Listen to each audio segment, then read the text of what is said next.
Do you feel like you're trapped inside a small windowless room, that forces beyond your control might overwhelm you? And does it feel like you've been there forever? These last few months are enough to give anyone those feelings. We are pandemic fatigued, tired of wearing masks, stressed by the lack of social contact, playing Russian roulette between the risk of contracting COVID and the timing of the vaccine for us. And politically, our news feed provides nonstop the latest on right-wing conspiracies, impeachment, and the prospect of more violence, even violence targeting so-called liberal churches, all leading up to President-elect Biden's inauguration. And to top it off, it's winter here at Little Farm in Maine. The mornings are cold, the snow is dirty, the ice is always underfoot. We long to be held, not by the uncontrollable and often hateful actions around us, but by something that seems elusive, beyond our reach. Let's get away from all this. Come with me on a journey to stillness and peace.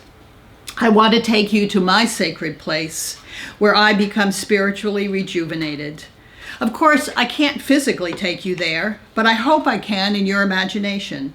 So, if you're game, let's embark on a visual meditation to my family's summer cottage in Algonquin Park in Ontario, Canada. If you're comfortable, close your eyes or simply lower your eyelids a bit. Relax and be conscious of your breath. Breathe in slowly and deeply through your nose and fill your lungs. Breathe out slowly and completely, perhaps through your partially open mouth, sighing a bit. The sound might remind you of holding a conch shell up to your ear and hearing the ocean. As you continue to breathe, breathe in compassion and love and peace. Breathe out stress and anxiety and negativity.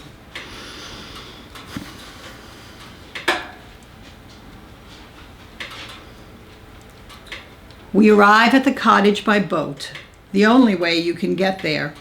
But not a fast boat, because this is a canoeing lake, not one for jet skis and high-powered cigarette boats.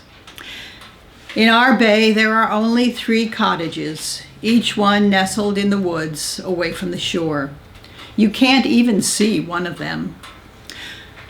We've glided into the old wooden boat dock now, the one that's painted green. Take off your shoes as we walk to the cottage, past the granite outcroppings and the remnants of a ferry house built years ago. You'll feel the spongy cushion of millions of pine needles. You'll smell the evergreens all around you. The main cabin, constructed of rough sawn wood, is painted deep brown. As the screen door bangs shut behind us, we see that the cabin has a kitchen with an old propane refrigerator and a telephone that seldom rings. The unfinished living area is centered around a large wood stove with glass doors. You can toast bread and sugary Chelsea buns for breakfast. Delicious. You cook them on the ingenious toast cookers my grandfather fashioned from coat hangers long ago. There are rods for fishing and books for reading and cards for playing gin rummy or solitaire. Step outside now and look around. You'll see 3 separate sleeping cabins, each as rustic as the main cabin. Just beds inside them with maybe an old table from someone's attic or a dresser with the paint chipped off the top drawer. One cabin overlooks a cove where sometimes a heron paces quietly among the white and yellow water lilies. Another cabin is nestled in the woods, while the third sits up high amongst the trees overlooking the water. The best part of the cottage is the swimming dock facing west. Let's walk down the stone stairs and step onto the wooden planks, warmed by the afternoon sun. There we see the vibrant orange and pink sunsets closing out each day. Sometimes it looks like the sky is on fire. The lake is like glass in the evening, and only the sound of a fish breaking the surface disturbs the stillness. At night, the light from a full moon drips a glistening, flickering trail over the water before it illumines the tall hemlocks and pines. They leave ghostly shadows in the moonlight, so different from the brightness of the sun. On a clear night, the sky hosts a zillion stars. The Milky Way pours itself across the sky. The Big Dipper points upward to Polaris and toward the horizon to Arcturus. Sometimes there are shooting stars. Always the silence is unbroken, save for the occasional mournful loon's cry, or, if you are lucky, the distant howl of a wolf. Take a deep breath now, because you have arrived.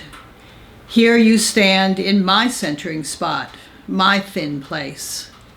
You too may feel your spiritual roots, planting you firmly in the earth, even as they bind you to something sacred from above. Just take a breath, breathe in and out. Be aware of your breath again, that easy breathing in and breathing out. Breathe in the renewal this journey has offered you, and breathe out the anxiety and stress you carried when we began. Breathe in the quiet and stillness that the cottage and dock, the lake and stars have given you, and breathe out all that you wish to leave behind.